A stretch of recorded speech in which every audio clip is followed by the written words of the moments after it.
ഞാനിപ്പോൾ ഉള്ളത് കാസർഗോഡ് മേൽപ്രമ്പി എന്ന് പറയുന്ന പ്രദേശത്താണ്. വയനാട്ടിലെ സഹോദരങ്ങൾ വിഷമിച്ച് സങ്കടപ്പെട്ട് നിൽക്കുമ്പോൾ ആ വയനാട്ടിലെ ജനങ്ങളെ ചേർത്ത് പിടിക്കാതിരിക്കാൻ കാസർഗോട്ടുകാർക്ക് സാധിക്കില്ല എന്നതിൻ്റെ വലിയ ഉദാഹരണങ്ങളാണ് ഇവിടെ നടന്നുകൊണ്ടിരിക്കുന്നത്. കാസർഗോഡ് കേരളത്തിൽ തന്നെ ഏറ്റവും പ്രമുഖ സംഘടനയായ കിക്കും അതേപോലെ തന്നെ കാസർഗോഡ് ഓഫ് റോഡ് റൈഡേഴ്സും തമ്മിൽ സംയുക്തമായിട്ട് വയനാട്ടിലേക്ക് ഒരുപാട് ആളുകളിൽ നിന്നും സാധാരണക്കാരിൽ നിന്നും കളക്ട് ചെയ്ത സാധന സാമഗ്രികളുമായിട്ട് ഇവിടെ നിന്ന് മേൽപ്രമിൽ നിന്ന് ഈ വണ്ടി പുറപ്പെടുകയാണ്. നമുക്കിവിടെ ഒരുപാട് ആളുണ്ട്. അതിലിതാ എനിക്ക് തോന്നുന്നത് അജ്ജു, സ്ട്രീറ്റ് ഫുഡ് ഷാമ്പിൾസിൻ്റെ അജ്ജു ഉണ്ട്. 2-3 ദിവസമായിട്ട് ഉറക്കം ഒഴിച്ചിട്ട് ഈ സാധനം കളക്ട് ചെയ്യാൻ വേണ്ടി അദ്ദേഹം ഇവിടെ ഉണ്ട്. നമ്മൾ ഒരുപാട് വീഡിയോ ഒക്കെ ഇദ്ദേഹത്തിൻ്റെ കണ്ടതാണ്. ഇദ്ദേഹത്തോട് തന്നെ ഇതിൻ്റെ വിശദ വിവരങ്ങൾ ചോദിച്ചറിയാം. നമ്മളെ ദൗത്യം എന്ന് പറയാനുള്ളത് നമ്മളെ പ്രളയത്തിൽ പെട്ട എല്ലാവർക്കും നല്ലൊരു സപ്പോർട്ട് ചെയ്യണം. അപ്പോൾ ഇൻഷാല്ലാ ഇപ്പോൾ കാസർഗോഡുള്ള ഏകദേശം ആൾക്കാർ ഉള്ളാളത്തുനിന്ന് വന്ന് കുറേ അടുത്ത് സാധനം കൊണ്ടുവരുന്നുണ്ട്. അപ്പോൾ അതിനൊന്നും ഒന്നും പറയാനില്ല. അങ്ങനത്തെ സാധനം ഇമ്പോർട്ടഡ് ഐറ്റംസ് ഉണ്ട്. എന്ത് നമുക്ക് വേണ്ട എല്ലാം തരുന്നുണ്ട്. ഇൻഷാല്ലാ ഇന്ന് ഓഫ് റോഡേഴ്സ് ഓരോ ത്രൂ നമുക്ക് ഈ സാധനം ഇന്ന് വയനാട്ടിലേക്ക് എത്തിക്കുന്നതായിരിക്കും. എത്ര ലോഡ് സാധനങ്ങളാണ്? ഇന്നൊരു 7 ലോഡോളം പോകും. 7 ജിപ്സി ഏതെങ്കിലും സംഘടനകളെ ഇൻവോൾവ് ആയിട്ടാണ്? കേരള ഇൻഫ്ലുവൻസേഴ്സ് കിക്ക് എന്ന് പറയുന്ന സംഘത്തിന്റെ ത്രൂ ആണ് ഇത് പോകുന്നത്. അതേപോലെ കാസർഗോഡ് ഓഫ് റോഡേഴ്സിന്റെ സപ്പോർട്ടോട് കൂടി അടുക്കെത്തും. 8ഓളം വാഹനങ്ങളിലായിട്ടാണ് വയനാട്ടേക്ക് ഇന്ന് ഈ സംഘം പുറപ്പെടുന്നത്. അതേപോലെ തന്നെ ഓഫ് റോഡ് റൈഡേഴ്സ് കൃത്യമായിട്ട് സാധനങ്ങൾ ലോഡ് ചെയ്തുകൊണ്ടിരിക്കുകയാണ്. ഇതിന് സോപ്പ് മുതൽ ചീർപ്പ് വരെയുള്ള ഐറ്റംസ്, എല്ലാ ഐറ്റംസും ഇവരെ കയ്യിലുണ്ട് എന്നുള്ളതാണ്. അതേപോലെ തന്നെ ഇവർ വെറും സാധനങ്ങൾ നൽകുവാൻ വേണ്ടി മാത്രമല്ല, ഇവർ റെസ്ക്യൂ പ്രവർത്തനത്തിനും സന്നദ്ധരാണെന്നാണ് പറയുന്നത്. അതേപോലെ കിക്കിൻ്റെ സംസ്ഥാന ലീഗൽ അഡ്വൈസർ അഡ്വക്കേറ്റ് നിസാം ഫല ഉണ്ട്. അദ്ദേഹത്തോട് ബാക്കിയുള്ള കാര്യങ്ങൾ നമുക്കൊന്ന് ചോദിച്ചറിയാം. അപകടം നടന്ന സമയത്ത് മുതൽ പലതരത്തിൽ പല ആൾ നമുക്കറിയാം. കേരളത്തിൽ പൊതുവെ ഇങ്ങനെയുള്ള കാര്യങ്ങൾക്ക് എപ്പോഴും അത് പ്രത്യേകിച്ച് ആരും പറയേണ്ട ആവശ്യമൊന്നുമില്ല. എല്ലാവരും സെൽഫായിട്ട് മുന്നിട്ട് ഇറങ്ങിയിട്ടുണ്ട്. അതിൻ്റെ ഭാഗമായിട്ട് ഒരുപാട് സംഘടനകൾ, അതുപോലെ കിക്ക്, കേരള ഇൻഫ്ലുവൻസ് കമ്മ്യൂണിറ്റി, അതുപോലെ പല സംഘടനകൾ എല്ലാ ഡിസ്ട്രിക്റ്റിലും ഉണ്ട്. അപ്പോൾ ഇത് ആര് എന്ത് എന്നില്ല, എല്ലാവരും ഒരു നന്മ ആഗ്രഹിച്ചുകൊണ്ട് ഇറങ്ങുന്ന ആളുകളാണ്.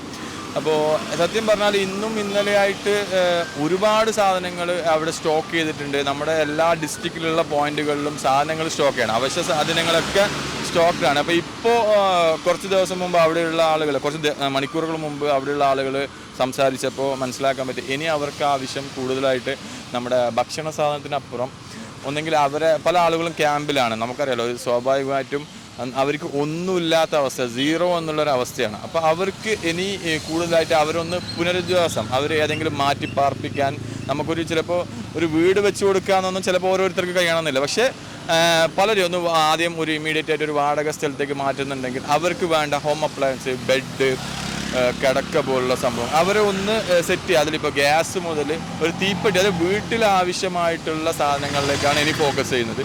ഇനി അങ്ങനെയുള്ള കാര്യങ്ങളാണ് ഇപ്പോൾ പലരോടും സംസാരിച്ചപ്പോൾ നമ്മുടെ അവിടെയുള്ള കോർഡിനേറ്ററെല്ലാം സംസാരിക്കും. അത്തരത്തിലുള്ളൊരു പ്രതികരണം. മറ്റേ അവശ്യ സാധനങ്ങളും ഭക്ഷണത്തിൻ്റെ ആവശ്യം ഇപ്പോൾ തൽക്കാലത്തേക്കുള്ളത് ഇപ്പോൾ നമ്മുടെ ഒരുപാട് പോയിന്റുകളിൽ സ്റ്റോക്ക് ഉണ്ട്. അതുപോലെ ഇപ്പോൾ പോയിക്കൊണ്ടിരിക്കുന്നത്, ഇപ്പോൾ അതും അവിടെയുള്ള വയനാട്ടിലേക്കുള്ള പോയിന്റുകളിലാണ് ഇപ്പോൾ ശേഖരിക്കുന്നത്. ഒരുപാട് വോയിസുകൾ നമുക്ക് കേൾക്കാനിടയായി. കാരണം സാധനങ്ങൾ നമുക്ക് അവിടെ ആവശ്യമില്ല. പിന്നെ അവരെ പുനരുദ്ധാരണം നടത്തുന്നതിൻ്റെ ഭാഗമായിട്ടുള്ള വീടുകൾ, അതിനുള്ള ക്യാഷാണ് കളക്ട് ചെയ്യേണ്ടത്. ക്യാഷായിട്ട് കൊടുക്കാൻ പലപ്പോഴും നമുക്ക് ഒരുപാട് റെസ്ട്രിക്ഷൻസ് ഉണ്ട്. നമുക്ക് പല പ്രശ്നങ്ങളുണ്ട്. അതിപ്പോൾ ക്യാഷായിട്ട് കൊടുക്കുന്നതിന് ഇപ്പോൾ ഇനി പലരും ഇപ്പോൾ ഇങ്ങോട്ട് വിളിച്ചിട്ട് എന്താണ് ആവശ്യം എന്ന് ചോദിക്കാറുണ്ട്. ആവശ്യം അനുസരിച്ച് അപ്പോൾ നമ്മളിപ്പോൾ സാധനങ്ങളായിട്ട് കൊടുക്കുന്നെങ്കിൽ തന്നെ നമുക്ക് അവിടെ വീട്ടിന് ആവശ്യമായിട്ടുള്ള വീട്ടുപകരണങ്ങൾ കൊടുക്കാം, ബെഡ് പോലുള്ള സംഭവങ്ങൾ കൊടുക്കാം, അവർക്ക് പാത്രങ്ങൾ കൊടുക്കാം. ഇങ്ങനെയുള്ള സംഭവം വെച്ചിട്ട് അവരിപ്പോൾ തൽക്കാലത്തേക്ക് ഇപ്പോൾ ക്യാമ്പുകളിൽ കുറച്ച് ദിവസം കഴിഞ്ഞ് അവർ വീട്ടിലേക്ക് പോകുന്ന സമയത്ത് അങ്ങനെ ഹെൽപ്പ് ചെയ്യാൻ പറ്റും. ഇപ്പോൾ ക്യാഷായിട്ട് അത് ഓരോരുത്തരുടെ താല്പര്യം. നമ്മൾ ഇതുവരെ യാതൊരുവിധ ക്യാഷായിട്ടോ ഒരു സംഭവം നമ്മൾ ലക്ഷങ്ങളുടെ ഹെൽപ്പ് ചെയ്തിട്ടുണ്ട്, നല്ലൊരു എമൗണ്ടിൻ്റെ ഹെൽപ്പ്. പക്ഷേ ഒരു പൈസയും ക്യാഷായിട്ട് എവിടെയാണ് എത്തിക്കേണ്ടതെന്നൊക്കെ കൃത്യമായിട്ടുള്ള നമ്മൾ ഇത് ഇവിടെ നിന്നുള്ള ഓരോ സാധനങ്ങൾ കൃത്യമായിട്ട് സഗ്രിഗേറ്റ് ചെയ്ത് ഓരോ കവറുകൾ എന്തിനാണ്, എങ്ങനെയൊക്കെ, ഏതൊക്കെ ക്യാമ്പിലാണ് ആവശ്യം, അതിനനുസരിച്ച് പ്ലാൻ ചെയ്തിട്ട് മാത്രമാണ് പോകുന്നുള്ളത്. അല്ലാതെ ജനറലായിട്ട് പോകുന്നില്ല. അവിടെ നമ്മളൊരു വയനാടും അതുപോലെ കോഴിക്കോടൊക്കെ പോയിന്റ് ഉണ്ട്. ആ പോയിന്റിൽ നിന്ന് കൃത്യമായിട്ട് ഓരോ ക്യാമ്പ് കോർഡിനേറ്റർ കമ്മ്യൂണിക്കേറ്റ് ചെയ്തിട്ടാണ് കാര്യങ്ങൾ. എന്തായാലും താങ്ക് യു സോ മച്ച്. അതേപോലെ തന്നെ റൈഡേഴ്സിൻ്റെ ആളുകളുണ്ട്. ഇത് വയനാടിൻ്റെ അവസ്ഥ കണ്ടിട്ട് ഞങ്ങൾ ഇപ്പോൾ 2-3 ദിവസമായി എന്തെങ്കിലും ചെയ്യണമെന്നുള്ളൊരു മനസ്സോടുകൂടി നിന്നിട്ട് കുറച്ച് ദിവസമായി. അപ്പോൾ നമ്മൾ ഇവരെ കണ്ടുമുട്ടി, നമ്മുടെ സ്ട്രീറ്റ് ഫുഡിൻ്റെ കിക്കിൻ്റെ ഇവരൊന്നായിട്ട് കണ്ടുമുട്ടിയതിന് ശേഷം ഇവരൊന്നിച്ചിട്ട് എന്തെങ്കിലും ചെയ്യാൻ പറ്റുമെന്നുള്ളൊരു ഇതോടുകൂടി നമ്മൾ ചെയ്തതാണ്. അപ്പോൾ എന്തായാലും ഇന്ന് എത്ര മണിക്ക് അവിടെ എത്തുക, എന്താ പ്ലാൻ ചെയ്യുന്നത്? ഇന്ന് രാത്രി ഒരു 9 മണിയാകുമ്പോൾ എത്തില്ല. അപ്പോൾ നിങ്ങളെ താമസം എങ്ങനെയാ പ്ലാൻ? ഒന്നും പ്ലാൻ ചെയ്തിട്ടില്ല. ഇങ്ങനെ ഒരു സാധനങ്ങൾ കൊണ്ടുപോയിട്ട് നിങ്ങൾ എവിടെയാണ് ഇപ്പോൾ എത്തിക്കുന്നത്? അങ്ങനെ എന്തെങ്കിലും ഒരു ഇൻഫോർമേഷൻ നിങ്ങൾക്ക് ഉണ്ടോ?